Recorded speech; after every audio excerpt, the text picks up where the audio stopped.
चलें जी, आगे बढ़ते हैं, आगे चलते हैं। अब हम आगे डिस्कस करेंगे पेमेंट्स मोड की, कि जो हमने पेमेंट्स करनी है, वो पेमेंट्स करने का तरीक़ेकार क्या है, किस मोड से हमने करनी है, उस चीज़ को हमने क्या करना है, यहाँ पे डिस्कस आउट करना है कि what would be the payment mode क्या है और किस तरह से है, वो हम क्या करेंगे, यहाँ पे लेके चलेंगे। देखें, आपने क्या किया है, आपने अपना सामान जो है, वो सामान ख़रीद के लेके आए हैं। सामान खरीद के लेके आए। अब जब सामान ख़रीदा, गुड्स बाय की, तो उन गुड्स के ऊपर आपने क्या किया होगा, उन गुड्स के ऊपर आपने इनपुट टैक्स जो है वो पे किया होगा। अब ये इनपुट टैक्स जो है वो आपने क्लेम करना है, तो इसको क्लेम करने के लिए उन्होंने पेमेंट मोड जो है वो आइडेंटिफाई कर दिए कि यार ये पेमेंट मोड्स हैं, अगर इनमें रहते हुए करोगे तो ठीक है। अब वो पेमेंट मोड्स कौन से हैं वो देखिए, वो कहता है जी सामान लिया है, आप कहते हैं हाँ जी सामान लिया है, पेमेंट करनी है, आप कहते हैं जी पेमेंट करनी है। अब पेमेंट करने के सिंपल सी बात है, दो ही तरीक़ेकार हैं जो उसने हमें यहाँ पे बता दी हैं। या तो हमारे पास कैश बेस्ड पेमेंट होगी, या तो हम कैश में पेमेंट कर दें, या हम पेमेंट कर दें through bank account, through banking channel हम क्या कर सकते हैं, पेमेंट कर सकते हैं। या तो हम क्या करेंगे, कैश में पेमेंट करेंगे, या हम क्या करेंगे, हम बैंकिंग चैनल के ज़रिए पेमेंट कर रहे होंगे।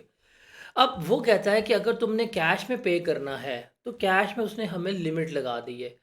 वो उसने लिमिट क्या लगाई है, लिमिट है कि जी 50,000 रुपये तक, कितने, 50,000 रुपये तक की अगर कोई भी ख़रीदारी की है, कोई भी इनवॉइस है, आप कैश में पे कर दें। आप कैश में पे कर देंगे, उसके ऊपर जो भी इनपुट टैक्स होगा, उस इनपुट टैक्स को हमने क्या करना है, क्लेम कर लेना है। मतलब मैंने 20,000 रुपये का सामान लिया, मैंने कहा ठीक है जी, सामान लिया जी 20,000 रुपये का, इनपुट टैक्स पे किया, टैक्स मैंने पे किया 18% के हिसाब से, ये बनेगा 3600, 3600 का टैक्स मैंने पे किया है। अगर मैं इस टैक्स को क्लेम करना चाहता हूँ, पूछेंगे भाई ये पेमेंट तूने की कैसे है, जी मैंने कैश में कर दी है। तो कैश में कितनी पेमेंट कर सकता हूँ, मैक्सिमम 50,000 तक। 50,000 तक कैश में पेमेंट कर दूँ, जितना भी इनपुट टैक्स होगा वो अलाउ होगा, वो मैं क्या कर लूँगा, क्लेम कर लूँगा।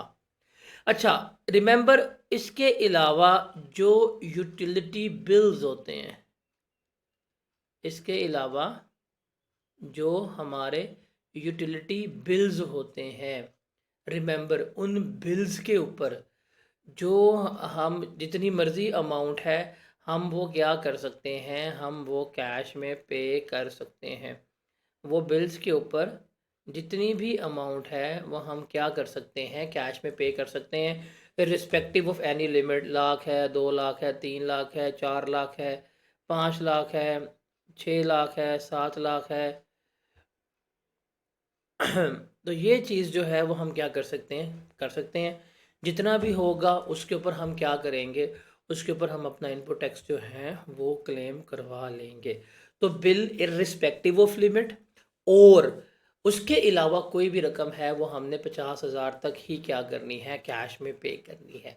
तो ये तो रूल आपने याद रखना है। कौन कौन सी बातें याद रखनी है, नंबर 1, 50,000 तक की रकम कैश में पे कर दो, क्लेम कर सकते हो। और यूटिलिटी बिल्स जितने भी हैं आप कैश में पे कर दो, उसके ऊपर जो इनपुट टैक्स होगा वो क्या हो जाएगा, आपका क्लेम हो जाएगा। ये चीज़ याद रखनी है। अब इसके अलावा, इनके अलावा कोई पेमेंट है, अगर इनके अलावा है, तो उसके लिए याद रखिएगा कि आपने बैंकिंग चैनल के ज़रिए ही पेमेंट करनी है। इसके ज़रिए आपने बैंकिंग चैनल के ज़रिए ही पेमेंट करनी है। ये चीज़ इम्पॉर्टेंट है। देखें, अगर आपने कोई सामान लिया और उसका बिल बना 60,000 रुपया, अगर आपने ये 60,000 रुपया कैश में पे कर दिया, तो इसके ऊपर जो भी इनपुट टैक्स होगा आप वो क्लेम नहीं कर पाएंगे। अगर आपने ये पेमेंट थ्रू बैंकिंग चैनल की है, अब बैंकिंग चैनल में मेनली क्रॉस चेक वगैरह आ जाते हैं, या बैंक अकाउंट से पेमेंट वगैरह आ जाती है। अगर आप थ्रू बैंकिंग चैनल कर रहे हैं, तो वो आप क्या कर सकते हैं, क्लेम कर सकते हैं। अब बैंकिंग चैनल में नॉर्मली क्रॉस चेक वगैरह आते हैं, और रिमेंबर ये बिजनेस के बैंक अकाउंट से आपने क्या करनी है, पेमेंट करनी है। बिजनेस के बैंक अकाउंट से दूसरे बंदे को आप क्या करेंगे, आप पेमेंट कर रहे होंगे। तो ये चीज़ जो है वो हमारे लिए बहुत ज़्यादा इम्पॉर्टेंट है कि बिजनेस बैंक अकाउंट से हमने क्या करनी है, पेमेंट्स जो है वो करनी होती है। अगर आपने कोई अपने पर्सनल बैंक अकाउंट से पेमेंट कर दी, अगर आपने अपने पर्सनल बैंक अकाउंट से पेमेंट कर दी, तो रिमेंबर उसके ऊपर भी जो सेल्स टैक्स पे किया होगा आप वो क्लेम नहीं कर पाएंगे। तो ये असूल जो है ये हमने याद रखना है। ये वाला असूल जो है वो हमारा न्यूमेरिकली क्या होता है, बहुत ज़्यादा यूज़ होता है, बहुत ज़्यादा हम इसको फ्रिक्वेंटली क्या कर रहे होते हैं, इस्तेमाल कर रहे होते हैं। तो ये पेमेंट वाला असूल जो है वो हमने इसको देखना है। तो अब सारी हमने जब डिस्कशन कर ली है, अब हम इसको आगे लेके चलते हैं। रिमेंबर पेमेंट जो है वो हमने करनी है थ्रू बैंकिंग चैनल, और ऑनलाइन ट्रांसफ़र वगैरह जो है, क्रेडिट कार्ड की पेमेंट भी अलाउ है, और ये चीज़ जो है हमने इसको लेके चलना होता है। अब यहाँ पे बात को हम एक्सटेंड करते हैं। अब बात इसको ध्यान से सुनिएगा अब जो डिस्कस करने लगा हूँ, बिकॉज पेपर में इस चीज़ में से अक्सर औकात जो है वो आपको एडजस्टमेंट मिलेगी। अब वो है पेमेंट करनी कब है, ज़रा इस चीज़ को देखिएगा। अब उधार का कंसेप्ट हमारे मुल्क में चलता है।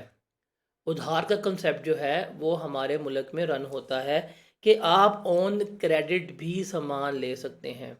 आप क्या कर सकते हैं, आप ऑन क्रेडिट भी सामान ले सकते हैं। अगर आपने उधार के ऊपर सामान लिया है तो रिमेंबर उसके ऊपर भी इनपुट टैक्स क्लेम किया जा सकता है। कैसे?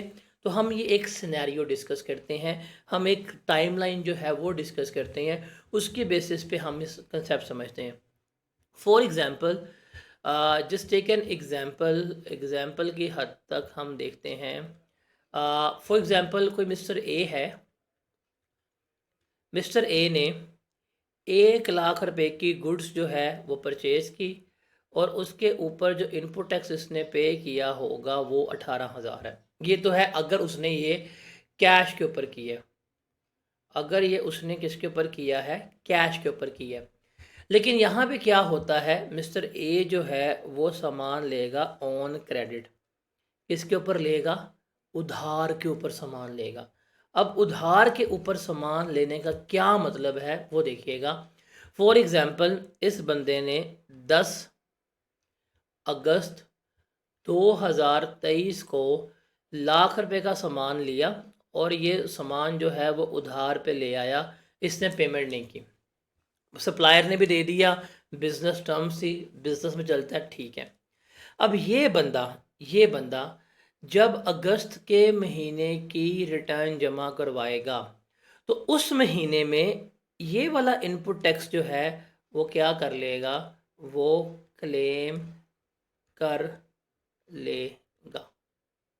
ऑल्दो उसने पेमेंट नहीं की, ऑल्दो उधार पे लिया हुआ है, लेकिन हम ये पढ़ के आ चुके हैं कि इनवॉइस हमें चाहिए जब आपने इनपुट टैक्स क्लेम करना होता है। तो जनाब इसके पास तो इनवॉइस मौजूद है, इसके हाथ में इनवॉइस है। दूसरा, गुड्स जो हैं वो भी डिलीवर हो चुकी हुई हैं।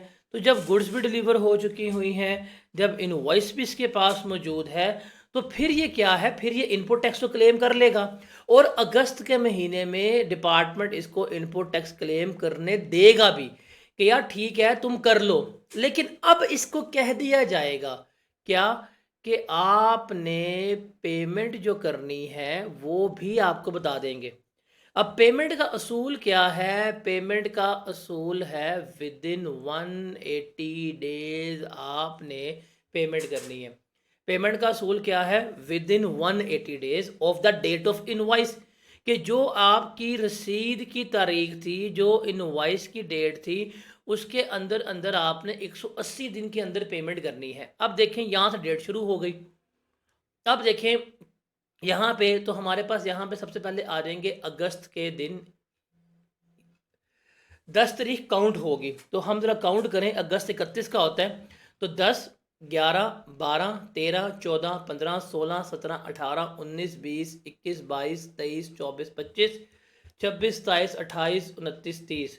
तो ये हमारे पास बनेंगे 15 और 5, 16 दिन, क्या कह रहे हूँ, 15 और 6 कितने होते हैं, 21, 21 डेज बनेंगे हमारे पास, किसके, अगस्त के बन रहे होंगे इसको काउंट करने में। Is that clear? अगस्त के कितने दिन आ जाएंगे हमारे पास, अगस्त के हमारे पास 22 दिन आ जाएंगे, बिकॉज विद इन इनवॉइस है तो 10 तारीख भी हमारे बीच में काउंट हो रही होगी, वो भी हमारे बीच में आ जाएंगे। उसके बाद हमारे पास आ जाएंगे सितंबर, सितंबर के 30 दिन आ जाएंगे। अक्टूबर के हमारे पास आ जाएंगे, अक्टूबर होता है हमारा 31 का, तो 31 अक्टूबर के आ जाएंगे।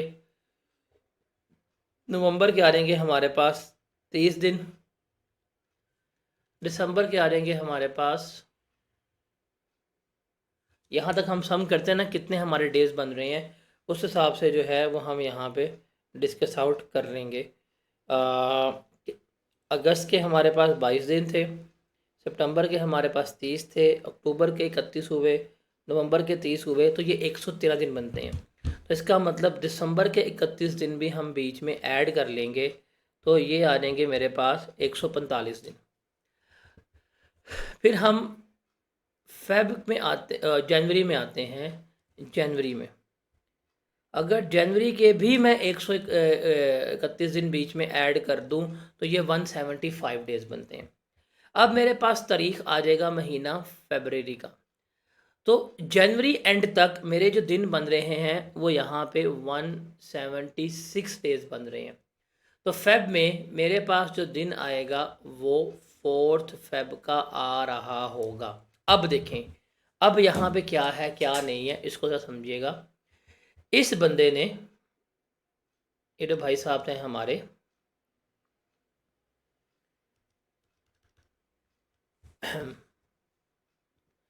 इन भाई साहब ने 10 अगस्त 2023 को उधार के ऊपर सामान लिया। इनपुट टैक्स जो है वो अगस्त के महीने में ही क्लेम कर लिया।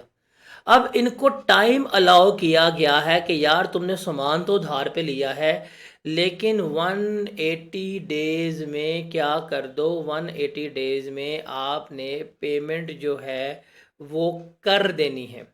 अब 180 डेज हम इसे काउंट करना शुरू करेंगे, तो इसके 180 दिन पूरे कब हो रहे हैं, 4 फरवरी तक हो रहे हैं। अगर ये बंदा इस 1 लाख वाली इनवॉइस के ऊपर 4 फेब तक पेमेंट कर देगा ना तो कोई मसला नहीं है, उससे कहेंगे भाई ठीक है तूने जो भी किया था वो ठीक किया था। लेकिन अगर 4 फेब गुजर गई, 4 फेब क्रॉस हो गई और इस बंदे ने अगर पेमेंट ना की, तो फिर डिपार्टमेंट कहेगा कि यार वो जो तुमने अगस्त में इनपुट टैक्स क्लेम किया था, हमने तुम्हें कहा था कि तुम पेमेंट कर दो, तुमने पेमेंट नहीं की, इसलिए अब ये जो इनपुट टैक्स है वो क्या कर दिया जाएगा, इनएडमिसिबल हो जाएगा, डिसअलाउ हो जाएगा, आप उसको क्लेम नहीं कर पाएंगे। आपने माजी में क्लेम किया हुआ था, माजी में लेस करवाया हुआ था, अब वो क्या हो जाएगा, अब वो आपका ऐड बैक हो जाएगा। अब हम उसे क्या कर देंगे, अब हम उसे ऐड बैक कर देंगे। Got it? तो रिमेंबर, अगर आपने उधार पे सामान लिया, सितंबर में पेमेंट कर दो, कोई मसला नहीं है, इनपुट टैक्स क्लेम किया हुआ है। अक्टूबर में पेमेंट कर दो, कोई मसला नहीं है। नवंबर में कर दो, दिसंबर में कर दो, जनवरी में कर दो पेमेंट, कोई मसला नहीं है। हमारे पास लिमिट क्या है, हमारे पास लिमिट है 4 फरवरी तक, कि 4 फरवरी तक अगर हम पेमेंट कर दें देयर विल बी नो मसला।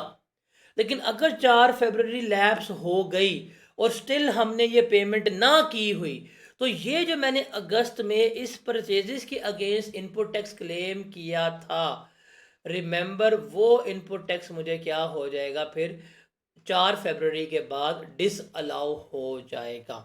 तो ये चीज़ हमने जो है वो क्या रखनी है, अपने माइंड में रखनी होती है।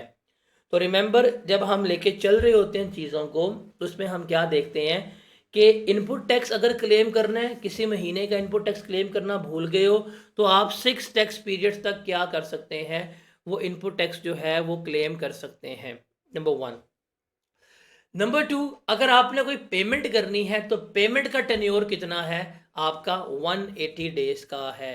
तो जो सारा हमारा ये कंसेप्ट है, रिमेंबर, अगर कोई भी इनपुट टैक्स क्लेम करना चाहते हैं तो इनपुट टैक्स क्लेम करने के लिए आपके पास टाइम जो है वो 6 टैक्स पीरियड तक का है। हम 6 टैक्स पीरियड तक ही क्लेम कर सकते हैं। और अगर आपने पेमेंट करनी है तो पेमेंट का असूल क्या है, पेमेंट जो है वो आपने विद इन 180 डेज करनी है। और पेमेंट के लिए है कि अगर आपने कैश में पेमेंट करनी है तो उसकी लिमिट कितनी हमने लगा दी है, 50,000 लगा दी है। इसके अलावा अगर मोर देन 50,000 की पेमेंट आपने करनी है तो ये आप करेंगे थ्रू बैंक के ज़रिए। तो ये चीज़ें जो यहाँ पे लिखा हुआ है इसको नोट डाउन कर लीजिएगा, इसको आपने याद रखना है, बिकॉज न्यूमेरिकल में सिर्फ ये जो रूल लिखा हुआ है ये रूल हमने अप्लाई करना है। इस रूल को हमने देखना है कि यार पेमेंट जो है वो इतनी देर के बाद हो गई है, करना है नहीं करना, इनपुट टैक्स है करना है कि नहीं करना, वो इसके बाद की बातें हैं।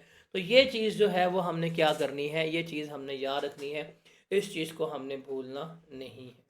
Is that clear?